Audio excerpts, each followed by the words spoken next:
Antes de falar propriamente da revelação no Novo Testamento, vou colocar duas premissas importantes. Primeira premissa: objeto da revelação no Antigo Testamento, objeto duplo. Por um lado é a revelação de Javé e por outro lado é a revelação do seu desígnio salvífico. Então, aqui nós temos alguns passos. Primeiro, a revelação de Deus em si. Deus é o ponto central da revelação que aparece na Sagrada Escritura, em que, sob o nome de Javé, é mencionado mais de 6.700 vezes. Depois, as principais verdades que se revelam em Deus são as seguintes. Primeiro, um Deus vivo e pessoal, que se revela como aquele que é, em oposição aos ídolos que são mudos e sem vida. Salmo 115, que chama o homem para um encontro pessoal com ele. Portanto, um Deus vivo e pessoal que se revela como encontro. Com efeito, nesse encontro pessoal com Deus vivo, Israel vai descobrindo como um amigo desconhecido, porém próximo, que manifesta abertamente o seu amor e que solicita ser correspondido. Depois, o segundo passo, um Deus único. Esse Deus vai se revelando como fonte de vida e de amor. E além disso, é um Deus único. Deus elegeu seu povo. Ele é a sua propriedade. Por isso chamamos o povo hebreu de povo de Deus. E por isso poderia dizer a esse povo: não terás outros deuses ante a minha face. Isso é muito importante. Um Deus totalmente outro, mas um Deus próximo, que escolhe esse povo, se envolve na vida desse povo. Depois, o terceiro passo, um Deus transcendente, mas próximo. Estou enfatizando isso. É um Deus que é o totalmente outro, o 3 vezes santo, mas também é um Deus que sai do seu mistério e que dá início a um diálogo com o homem. O Deus que se faz Emanuel, o Deus conosco. E esse Deus revela o seu desígnio salvífico. Portanto, não é só um Deus de revelação da sua pessoa, mas também revela o seu desígnio salvífico. Por isso, o segundo aspecto da revelação no Antigo Testamento é a salvação. Desde o princípio, com efeito, essa revelação baliza a história de Israel e há uma série de fatos que vão manifestando essa revelação e que estão intimamente ligados ao que Javé revelava de si mesmo. A revelação do desígnio salvífico está marcada, então, pelo tema escatológico, enquanto o povo de Israel vai cada vez mais tomando consciência de que o objeto da promessa divina está para além de qualquer realização conseguida na história. Cada passo da revelação de Deus é sempre apontando para um futuro. Por isso, tem alguns aspectos aqui. A promessa. A vida da humanidade esteve desde o começo vinculada a um desígnio divino. São 22 horas. Há um mistério que permaneceu oculto até a chegada da plenitude dos tempos, mas que, progressivamente, foi se revelando ao longo do Antigo Testamento. O objeto imediato da promessa foi se modificando de acordo com as diferentes situações históricas. Primeiro foi o assentamento na terra de Canaã. Em seguida, a libertação de uma opressão. Posteriormente, o retorno do exílio. Contudo, o elemento que permanece sempre ao longo dessas experiências é a união de Deus com o seu povo e a necessidade que tem o povo de estar com Deus. O cumprimento definitivo dessa promessa será Jesus Cristo. Outro aspecto muito importante na história desse povo é a aliança. As relações entre Javé e seu povo foram concebidas no quadro de uma aliança, na qual Deus sempre toma a iniciativa. A aliança não é apenas um pacto, mas um favor divino, uma graça que é consequência de uma eleição. Conforme Deuteronômio 7,6, Ezequiel 16,8 e Oséias 2. Embora toda aliança deva haver cláusulas recíprocas, Deus exige como contrapartida apenas a fé e a obediência desse povo, conforme Deuteronômio 26, 17 e 19. Esta aliança foi quebrada muitas vezes pela infidelidade do povo de Israel.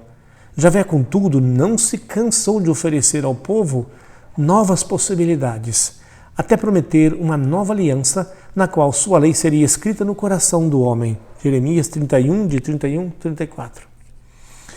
Também outra coisa muito importante é o reino. O Deus de Israel conheceu na saída do Egito, o Deus de Israel, aliás, o Deus que Israel conheceu na saída do Egito é um Deus que salva seu povo da escravidão, que combate a seu favor e que lhe dá uma terra prometida. A aliança, então, é vista como um contexto de salvação que continuará presente na ideia e na realização do reino.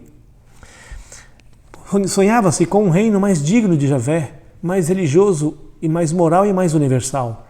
Nesse reino estarão presentes a paz e a justiça, Salmo 72, o conhecimento de Javé, Isaías 11:9, e a santidade de seus súditos, Daniel 7:22. Desta maneira se vai observando uma purificação gradual e um progresso ascendente no que se espera do reino.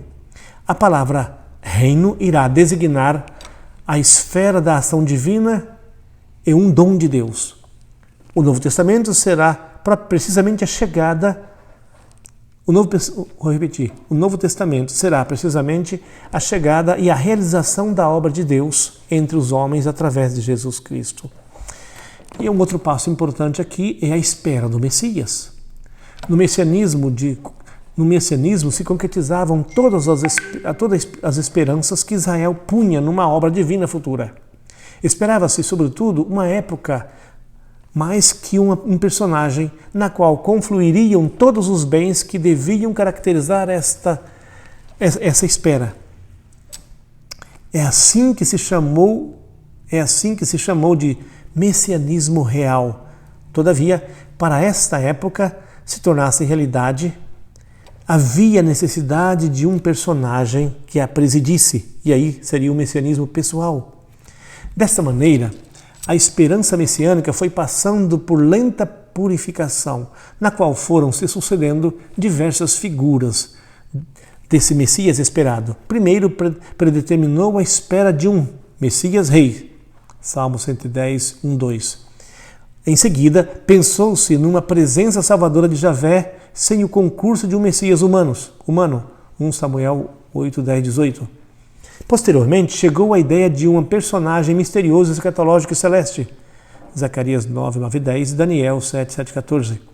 Todas as expressões do desígnio salvífico se concretizaram e realizaram de maneira surpreendentemente admirável em Jesus Cristo, pois Ele é a realização da promessa e a nova e eterna aliança. Uma segunda premissa importante é a importância do Antigo Testamento para os cristãos. O Antigo Testamento é a preparação do Novo Testamento. Nesse sentido, é muito importante para o cristão. Cristo, que é o primogênito de toda criatura, de alguma forma já foi prefigurado em personagens anteriores. Por exemplo, tudo começa com Abraão. Abraão abre um desfile de gerações que culmina em Cristo. E precisamente em Maria se cumpre a bênção do Gênesis e a promessa a Abraão quando ela dá à luz o Salvador do mundo. Lembra que numa passagem, quando Abraão vai sacrificar seu filho, o menino pergunta para o pai, o menino estava levando o feixe de lenha para o sacrifício. Papai, onde está o cordeiro que vai ser imolado ao nosso Deus? Abraão disse, Deus providenciará o cordeiro. Maria gera Jesus, o cordeiro imolado. Mas essa preparação não é só de ordem genética e social. O Antigo Testamento também faz uma preparação em função da linguagem. A economia antiga, incluindo os livros, foi realizando esse trabalho através de termos, de símbolos, de fórmulas e de procedimentos literais.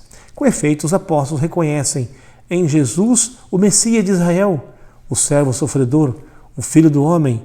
Surge essa compreensão de toda a história de Israel e de todo o Antigo Testamento. Nesse sentido, há um valor existencial e atual do Antigo Testamento para nós, hoje, cristãos. O Antigo Testamento é uma revitalizadora, é uma força O Antigo Testamento é uma força revitalizadora para a fé e a teologia cristã, pois nos apresenta as ações de Deus na história. Não existe na Bíblia um sistema de ideias, mas uma sequência de acontecimentos. O encontro de Deus e do homem ao longo do Antigo Testamento é um encontro entre pessoas vivas, na qual o homem responde a um ser pessoal e não a uma ideia. Isso nos faz compreender ainda mais o que o encontro com Deus tem lugar na história, e não no âmbito abstrato e do temporal.